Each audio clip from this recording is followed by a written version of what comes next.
지난주 우리는 부활의 소망에 대해 말씀을 들었습니다. 따라서 부활의 소망을 확신하는 우리는 어떠한 상황에서도 이게 끝이구나, 이게 마지막이구나 라고 생각하는 그런 상황에서도 우리는 끝이 아니라는 사실을 들었습니다. 그 죽음을 뛰어넘는 뒤에 영원히 사는 영생이 있다는 그러한 말로 서로 위로하며 낙심하지 말라라는 그러한 말씀을 들었습니다. 그렇습니다. 여러분, 우리는 죽음 뒤에도 우리를 살리시는 영생하시는 하나님의 계심을 믿고 잠잠히 기다리며 서로 이깁시다, 승리합시다라고 위로하며 살아가는 소명의 성도들 되시기를 주의 이름으로 축원합니다. 오늘 말씀은 우리가 그렇게도 궁금하게 여기는 그리스도께서 강림하실 때 시기의 때와 시기에 관한 말씀을 오늘 우리에게 말씀합니다. 바울은 성도들에게 단도직입적으로 이렇게 이야기해요. 주의 날이 밤에 도둑같이 이룰 수 있다라는 겁니다. 도둑놈이 여러분 집 대문을 똑똑똑똑 두드리면서 내가 들어가도 되나요? 라고 오는 도둑은 없어요. 그냥 아주 갑자기 생각지도 않은데 오는 것처럼 우리 주님이 그렇게 올 수 있기에 우리는 영적으로 자지 말고 정신을 차리고 깨어 있어라 라고 말합니다. 예수님도 똑같은 말씀을 마태복음 24장에서 말씀하셨어요. 어느 날에 우리 하나님이 이 땅에 내려오실지 알 수 없기에 천사장의 호령 나팔소리와 함께 임할 때 깨어있는 자가 그를 맞이할 수 있다라고 말씀하시면서 우리 보고 깨어있으라 라고 말합니다. 이 시대에 우리는 나의 인생 관리를 얼마나 잘합니까? 하루의 일지를 쭉 써가면서 여기에서 누구를 만나야 하고 내일은 누구를 만나야 되고 이렇게 인생 관리를 잘하는 것처럼 여러분, 우리도 신앙 관리도 깨어서 잘하시기를 주의 이름으로 축원합니다. 오늘 주님이 오실지 내일 주님이 오실지 우리가 너무 무뎌서 알지도 못하고 살아가는 자가 아니라 이럴 때 주님이 오시겠구나라고 이렇게 준비하며 살아가는 믿음의 자녀들 되시기를 주님의 이름으로 축원합니다. 오늘 첫 말씀은 예상치 못할 시기에 갑자기 임할 주님에 대해서 말씀을 합니다. 예수 그리스도를 구주로 믿고 믿음의 길을 걸어가는 데살로니가 교인들은 신앙적인 궁금함이 참 많았던 것 같아요. 참 좋은 현상인데 이 데살로니가 교인들은 너무 궁금함이 많았어요.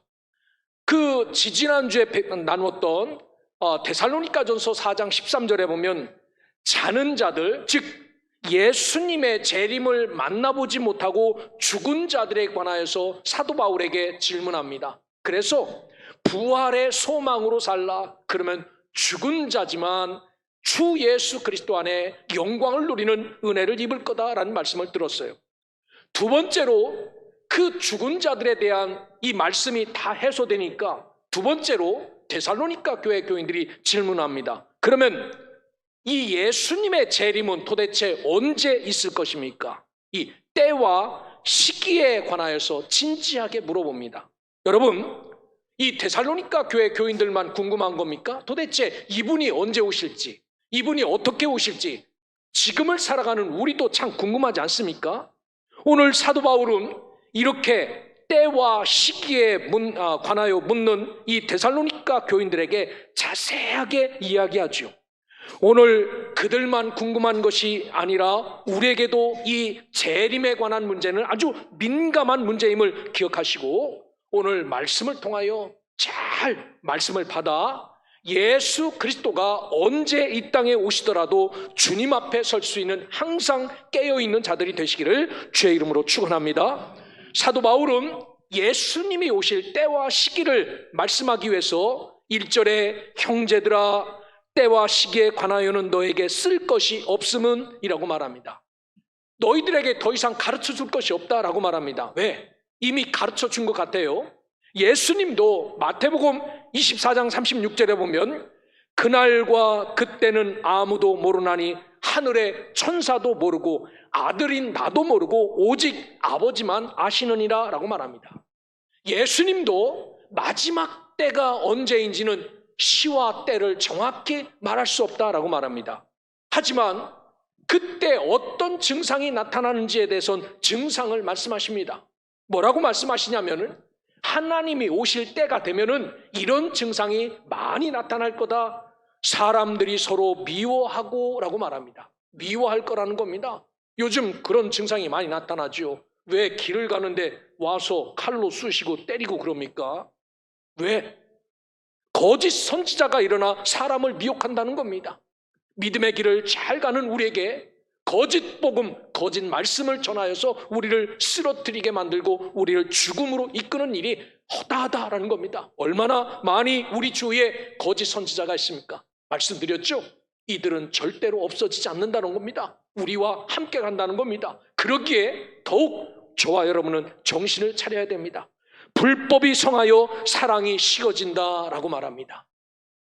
하나님 앞에 올바로 살지 못하니까 사랑할 수 없어요. 이런 것들이 점점 넘쳐난다는 겁니다. 가증한 것들을 세운다는 겁니다. 하나님을 배반하고 하나님을 무시하는 우상과 비진리의 증거들을 많이 세운다라고 말합니다. 큰 환란이 있는데 여기에는 자연적인 죄, 인간의 죄가 다 찾아온다는 겁니다. 사람을 미혹하고 불법이 성하여 사랑이 식어가고 그 거짓 선지자들이 넘치며 표적과 기사가 택한 자도 미혹한 시대가, 이런 시대가 때와 시기다라고 이렇게 사도 바울이 예수의 말씀을 비롯하여 우리에게 말씀합니다. 여러분, 이렇게 말세의 증상에 대해서 말씀하시면서 이런 때가 되면은 주님이 오실 때가 가까운 시기다라고 말씀하시면서 우리에게 말씀하시기를 이런 날이 밤에 도둑같이 우리에게 올 줄 우리가 이미 알고 있으니 우리 보고 깨어 있어라 라고 말한 말씀을 잘 들으시고 영적으로 잠자는 자 없기를 주의 이름으로 축원합니다. 오신다는 말씀을 잊어버리고 사는 자 없기를 주의 이름으로 축원합니다. 오늘 바울은 예수님의 재림을 두고 아주 재밌는 두 가지 비유를 우리에게 말씀을 하십니다. 첫째는 도둑의 비유를 이야기해요. 도둑. 예수 그리스도의 재림이 밤에 도둑같이 오신다는 겁니다. 여러분, 이 이야기는 사도 바울의 말뿐만 아니라 신약 성경에 보면요 공통적인 증거입니다. 예수님도 마태복음 24장에 보면 만일 집주인이 도둑이 어느 시간에 올 줄 알았더라면 깨어있어 그 집을 뚫지 못하게 하였으리라 라고 말합니다. 여러분, 도둑놈이 들어오는 것을 알면은 잠잘 사람이 어디 있겠습니까? 안 그렇습니까? 문을 잠고 언제 몇 시에 온다고 전화하고 오는 것도 아닌데 깨어서 있어야죠. 여러분, 이렇게 예수님도 이 도둑으로 비유해요. 그리고 두 번째 비유는 어떻게 말하냐면은 임신한 여자의 해산의 고통과 같다라고 말합니다. 3절을 보십시오. 그들이 평안하다 안전하다 할 그때 임신한 여자에게 해산의 고통이 이른 것 같이 멸망이 갑자기 그들에게 이르리니 결코 피하지 못하리라 라고 말씀합니다. 우리 여자 권사님들은 다 경험해 보셨죠? 언제 애가 나올지 몰라. 내 뱃속에 있는데. 그래서 오늘 아주 음식을 많이 맛있게 먹었어요. 며칠 있다가 나올 때 밥도 못 먹고 힘이 없을까 봐 그렇게 많이 먹었어요. 노래방도 가서 한번 노래도 부르고 왔습니다. 왜냐면은 애 나면 이제 꼼짝없이 붙잡혀야 되니까. 그런데 노래방 가다가 애가 쏟아져 나와요. 이거하고 똑같다는 겁니다. 주님이 오실 재림이. 임신한 여자가 해산, 아이를 뱃속에 담고 있어도 너 내일 나와? 꼭 12시에 나와라? 그래야 좋아. 이런다고 이 아이가 12시에 나옵니까? 그렇지 않아요. 그래서 여기에 보면 예수님의 재림을 아주 실감나게 표현하기 위해서 도둑과 해산에 관한 비유를 말씀하시는데 여기 도둑과 해산은요 유사점도 있고 차이점도 여기에 들어있어요. 도둑의 침입이나 해산의 고통은 모두 다 예상치 못한 시간에 갑자기 임하게 된다는 겁니다. 애가 나오는 것도 갑자기입니다. 갑자기 증상은 있지만 도둑이 오는 것도 갑자기입니다. 하지만 이 다른 점은 뭔가 도둑의 침입은 불확정적인 거예요. 이놈이 오늘 올지 내일 올지 알 수 없습니다. 안 올 수도 있어요. 그래도 도둑 맞지 않으려면 여러분 어떻게 해야 됩니까? 나름대로 우리 집은 도둑이 뚫을 수 없다라는 사실을 이렇게 준비하며 증거하고 보여줘야 되지요. 그래서 대문도 잘 잠그셔야 됩니다. 막 대문을 활짝 열어놓고 많이 들은 금고를 문 앞에다가 꺼내놓고 이러면은 도둑이 가만히 있겠습니까? 그 집 들어와서 물건을 가져가지요.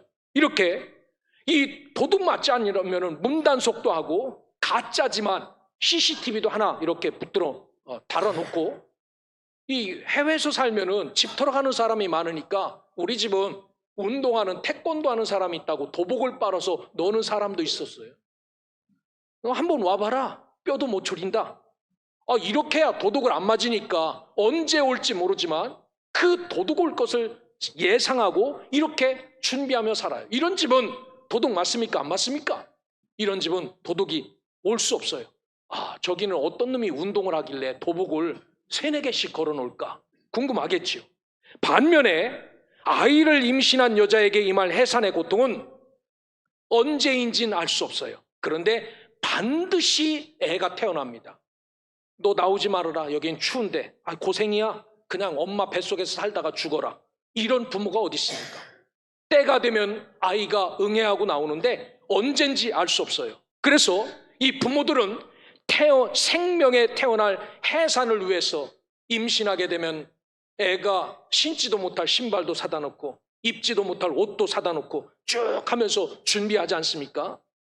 여러분, 도둑의 침입을 손꼽아 기다리는 사람은 없습니다. 한번 와봐라. 우리 집이 얼마나 강한지 한번 시험이나 해보자. 이러면서 도둑아 제발 와라 와라 막 광고하면서 이런 사람 있습니까? 없습니다.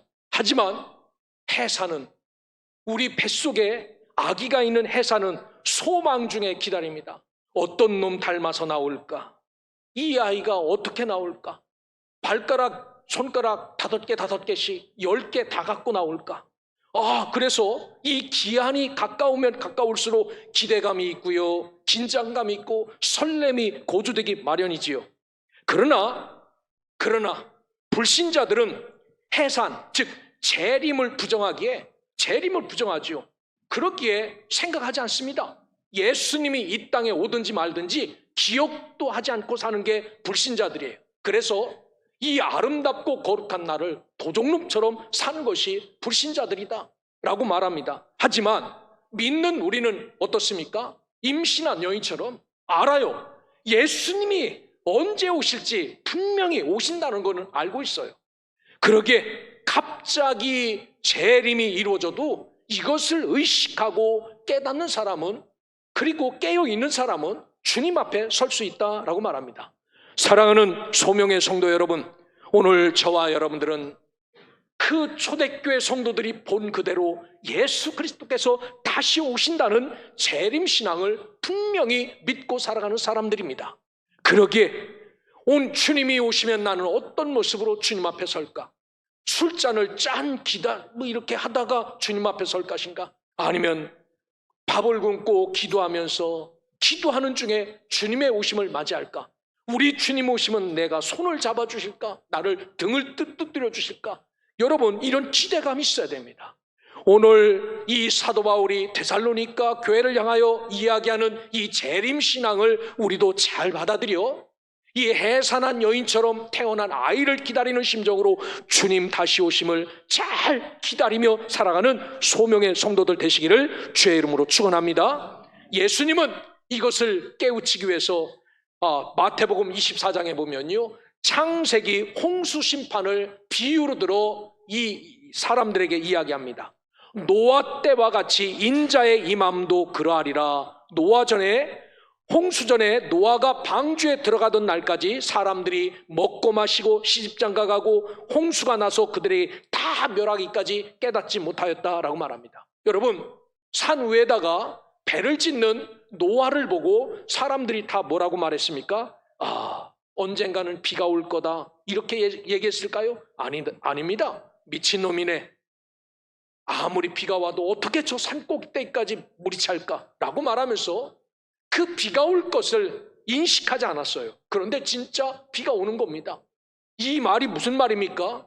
예수님이 온다 해도 세상 사람은 주의 재림을 믿지 않습니다. 그런데 노아 때에 같이 인정하지 않는 사람이 많지만 분명히 예수님은 다시 와서 깨끗하게 심판하신다라는 사실을 기억하고 저와 여러분들도 하나님 앞에 깨어서 마지막 시대를 믿음으로 잘 준비하며 해산한 여인처럼 태어날 아기를 기다리듯이 주님을 기다리며 살아가는 주의 백성, 주의 자녀들 되시기를 주의 이름으로 축원합니다. 오늘 성경에 보면은 우리는 불신자와 이 해산의 고통, 적어도 주님의 오심을 기다리는 자와 차이점이 있는데 드러내놓고 있음을 이야기해요.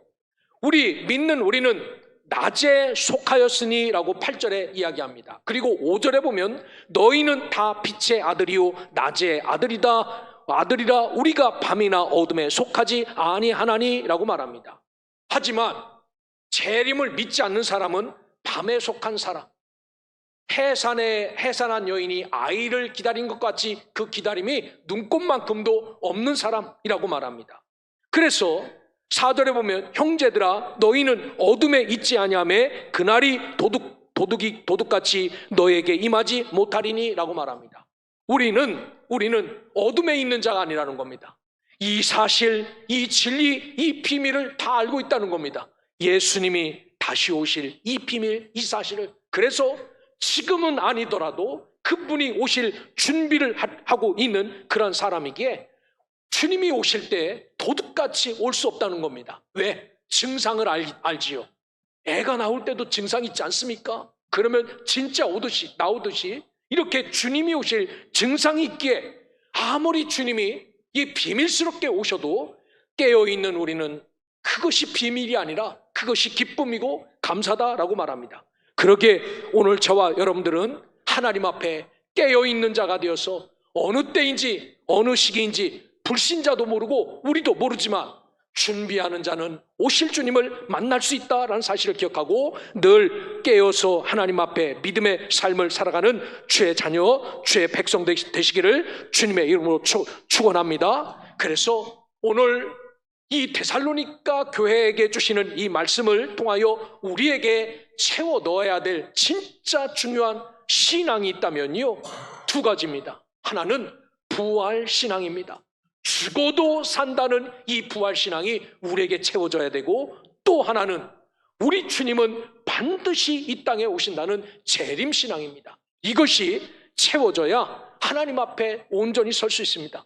사랑하는 여러분, 어느 때에 아기가 태어나도 완벽하게 준비하며 맞이할 부모처럼 오늘 저와 여러분들도 주님이 언제 오시더라도 다 아기의 물건을 사놓고 에이 아기야 언제 태어나든지 나는 엄마고 저 사람은 아빠다, 언제든지 나오거라, 환영한다 하는 것처럼 당황스럽지 않게 우리도 깨어있어 잘 준비함으로 기쁘게 주를 맞이하는 성도들 되시기를 주의 이름으로 축원합니다. 오늘 성경에 보면 빛과 어둠, 낮과 밤이 계속해서 나와요. 여러분, 무엇이 이처럼 낮에 속한 자와 밤에 속한 자로 갈라지게 만듭니까? 누가 낮에 속하고 누가 밤에 속한 자입니까? 다른 게 아니라 예수 그리스도의 구원의 복음입니다. 이 복음을 붙잡고 사는가, 이 복음을 놓고 주님을 기억지 않고 사는가, 여기에 낮에 속한 자냐 밤에 속한 자냐가 갈라집니다. 우리도 예전에는 다 어둠에 속한 자였어요. 골로새서 1장 13절에 보면 그가 우리를 흑암의 권세에서 건져내사 그의 사랑의 아들의 나라로 옮기셨다라고 말합니다. 우리도 예전에는 다 흑암의 권세 아래 있었어요. 그런데 주님이 우리를 대신하여 건져주셔서 그 사랑의 아들의 나라로 우리를 옮겨주셨다. 빛의 나라, 이 낮의 나라로 옮겨주셨다라고 말합니다. 그래서 오늘 우리는 빛의 자녀가 되었습니다.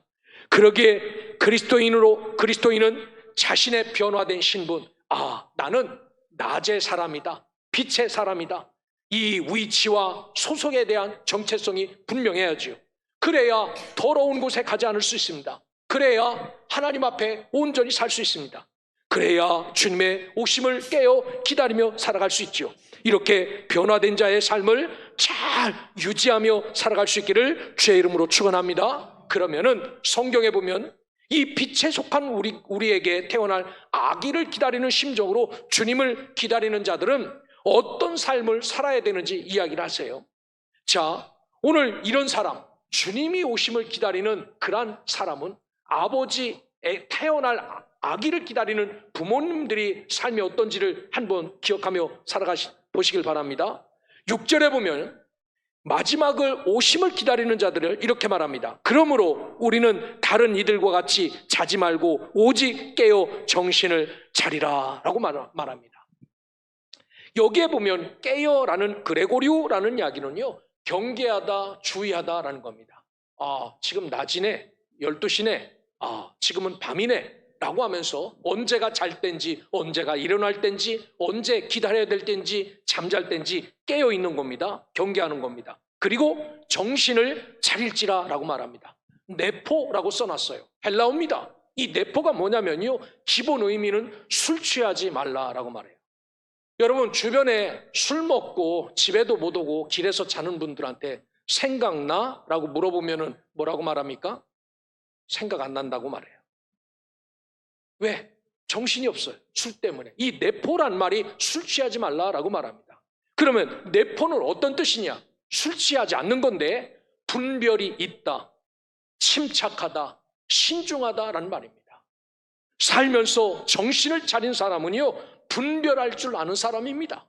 지금이 기도하는 시간인지, 지금이 하나님 앞에 나가야 되는지, 지금이 엎드려야 되는지, 지금이 일터에 나가는지, 그러고 어떤 일을 만나도 이 네포는 침착한 겁니다. 아이가 당장 나와도 방방 뛰지 않아요. 그는 이미 머릿속으로 우리 아이가 나오면 이렇게 하고 이렇게 하고 이렇게 해야 되겠다라는 그것 때문에 당황하지도 않습니다. 아주 신중합니다. 이게 깨어 정신을 차리는 겁니다. 여러분, 태어날 아이를 기다리는 엄마 아빠가 정신을 깨어 정신을 차리고 사는 것처럼 다시 오실 주님을 맞이하며 살아가는 저와 여러분들도 이렇게 경계하고 지금이 어느 때인지 신중하게 분별하며 침착하게 살아가라 라고 말합니다. 이게 우리의 삶의 모습, 다시 오실 주님을 맞이할 모습이다 라고 말합니다. 사랑하는 소명의 성도 여러분, 저와 여러분들이 그냥 취하여 골아떨어져서 이게 낮인지 밤인지도 구분하지 못하는 어리석은 사람이 아니라 주님의 오심을 느낌으로 알고 있는 그런 자들이라면 이렇게 깨어서 정신을 차리고 언제 주가 오시더라도 내가 주님 앞에 설 것이다 라는 마음을 갖고 오직 깨어 정신을 차리고 살아가는 믿음의 백성, 하나님의 자녀들 되시기를 주의 이름으로 축원합니다. 때와 시기는요, 우리가 관여할 여지가 눈꼽만큼도 없어요. 주여 오늘 주님이 오십시오 라고 해도 주님은 오늘 오시지 않습니다. 이 재림의 문제만큼은 사람의 의지와 사람의 기도가 눈꼽만큼도 통하지 않는 거예요. 하나님께서 하나님의 때에 하나님의 그 거룩하고 위험 있는 재림이 그때 일어나 죽은 자들이 살아나고 산 자들이 휴거되는 그런 일이 벌어질 거다라고 말합니다. 그래서 예수님께서도 말합니다. 너희는 스스로 조심하라 라고 말합니다. 긴장하고 깨어있어라 라고 말합니다. 그렇지 않으면 방탕함과 술취함과 생활의 염려로 마음이 둔하여지고 뜻밖의 그 날이 덫과 같이 너에게 임하리니 라고 말합니다. 그래서 항상 기도하며 깨어있어라 라고 말하는 게 누가복음 21장의 말씀입니다. 그러면 낮에 속한 우리는 깨어있는 것이 우리의 삶의 모습인데 또 다른 하나의 모습은 뭐라고 말하냐면 8절에 우리는 낮에 속하였으니 정신을 차리고, 여기도 정신을 차리라고 말합니다. 믿음과 사랑의 호심경을 붙이고 구원의 소망의 투구를 쓰자라고 말합니다. 여러분, 이 말씀은 데살로니가 형제들에게만 하는 말씀이 아니에요. 인칭 대명사를 보면요, 그 원어에 다 우리라고 말합니다. 바울을 뿐만 아니라 예수 믿는 모든 사람에게는 낮에 속한 사람이기에 정신을 차리고 믿음과 사랑의 호심경을 붙이고 구원의 소망을 쓰고 살아야 된다라고 말합니다. 여러분, 오늘 저와 여러분들은 이렇게 여기에 등장하는 신앙의 3요소, 믿음, 사랑, 소망이 또 등장하지 않습니까? 여러분, 어떻게 우리가 이런 삶을 살아갈 수 있습니까? 이런 삶은 우리의 힘으로는 살 수 없어요. 왜? 하나님의 크신 사랑과 은혜를 깨달은 사람만이 이렇게 살아가는 겁니다. 나는 죽었던 자인데 주님이 찾아오셔서 어느 날 나를 살려주시는 거예요. 그리고 주님이 말씀하시기를 너는 나의 아들이다 라고 말합니다. 너는 정말 깨끗한 자다 라고 말합니다. 더러운 자고 죄인이고 죽어야 마땅한 자인데 주님이 이렇게 말씀하시는 겁니다. 이것 때문에 저와 여러분들은 믿음과 사랑과 소망으로 주님의 재림을 기다리며 살아가는 십자가 군병들이 될 수 있습니다. 사랑하는 여러분, 왜 하나님이 우리를 이 자리에 세워놓으셨습니까? 그분이 오실 때 멸망받으라고 세워놓으셨습니까? 아닙니다. 9절에 보면 이렇게 성경은 말합니다. 하나님이 우리를 이 구원의 자리에 세우심은 노하심에 이르게 하심이 아니요 라고 말합니다. 이 노하다라는 말은 올개입니다. 여기서 멸망받고 여기서 진노받고 이러라고 세운 것이 아니라 예수 그리스도로 말미암아 구원을 받게 하신 것이다 라고 말합니다. 믿음과 사랑의 오신경을 붙이고 구원의 소망을 투구를 쓰게 한 것은 바로 구원받게 하려고 이런 것을 쓰게 하셨다라고 말합니다. 오늘 믿음의 길에서 말씀드린 것처럼 오늘 우리가 어떻게 영적인 무장을 하고 군병으로 살아갈 수 있는 힘이 뭡니까? 나를 사랑하신 그 사랑을 깨달을 때, 이 부족하고 연약한 자를 위해서 다시 오셔서 완전한 자로 만들어주신 그 놀라운 사랑을 깨달을 때, 힘들어도 어려워도 믿음, 사랑, 소망을 갖고 십자가 군병으로 살아갈 수 있다는 사실을 기억하고 오늘 하나님 앞에 이런 믿음과 사랑과 소망의 구원의 투구를 쓰고 주 앞에 서서 십자가 군병으로 잘 살아가는 주의 자녀들 되시기를 주의 이름으로 축원합니다. 사도 바울은 이렇게 데살로니가 교회에게 권면해요. 10절 후반절에 보면 우리로 하여금 깨어 있든지 자든지 자기와 함께 살게 하려 하셨느니라 라고 말합니다. 우리로 하여금 하나님 앞에서 깨어서 지금 살아있는 것처럼 육신의 삶을 사든지 아니면 죽어서 저 부평 공동묘지에 묻힌 것처럼 저기에 화장돼서 묻혔든지 여러분 하나님과 함께 살게 하시려고 오늘 우리에게 이런 요구를 하신다라고 말합니다. 여러분 우리가 사는 것 죽는 것에 굉장히 신경을 쓰이죠. 얼마나 오래 사느냐 어떻게 오래 사느냐 여기에 신경을 써요. 그런데 믿는 우리는 사느냐 죽느냐가 중요한 것이 아니라 내가 주 안에 있느냐 주 밖에 있느냐 내가 빛의 아들이냐 내가 어둠의 자녀냐 이게 너무너무 중요합니다. 그러기에 오늘 저와 여러분들은 하나님 앞에서 이미 주님은 우리에게 구원의 은혜를 베풀어 주셔서 우리가 깨어있든지 살아있든지 자든지 저 공동묘지에 묻어있든지 주님이 우리와 함께 하시려고 이 놀라운 구원의 은혜, 재림의 은혜를 베풀어 주셨다는 사실을 기억하고 오늘 나는 주 안에 있는가 주 밖에 있는가를 점검하며 여기에 구원의 문제가 달려있음을 기억하고 늘 주 안에 하나님 안에 동거하는 믿음의 백성 하나님의 자녀들 되시기를 주의 이름으로 축원합니다. 그래서 사도 바울은 이렇게 사는 자들에게 마지막으로 권면해요. 피차 권면하고 서로 덕을 세우기를 너희가 하는 것 같이 하라라고 말합니다. 여러분 교회란 홀로 서는 것이 아니라 함께 서는 거죠. 우리가 서로 기도해주며 함께 서는 것이 교회입니다. 나 혼자 설 수 없는 것이 교회입니다. 그래서 피차 권면하는 겁니다. 주 예수님은 반드시 우리를 영접하러 오십니다. 아버지 집에 돌아오신다고 이야기하듯 주 예수님은 오십니다라고 권면하라는 겁니다. 하지만 때와 시기는 알지 못하기에 서로 덕을 세우며 여기서 떨어져 나가지 않도록 늘 하나님 앞에 권면하고 덕을 세우는 것을 잘하며 살아가는 것이 교회다라고 말합니다. 여러분 신앙생활은 이겁니다. 내가 한 교회에서 여기에 호적을 두고 들려주는 말씀을 전하는 목사가 있고 듣는 성도가 있고 서로를 위해서 기도해주고 금식하고 저들이 아파하면 아파할 수 있는 이런 게 교회예요. 엉뚱하게 얼굴도 모르는 사람을 여러분 아버지처럼 따라다니지 마시기 바랍니다.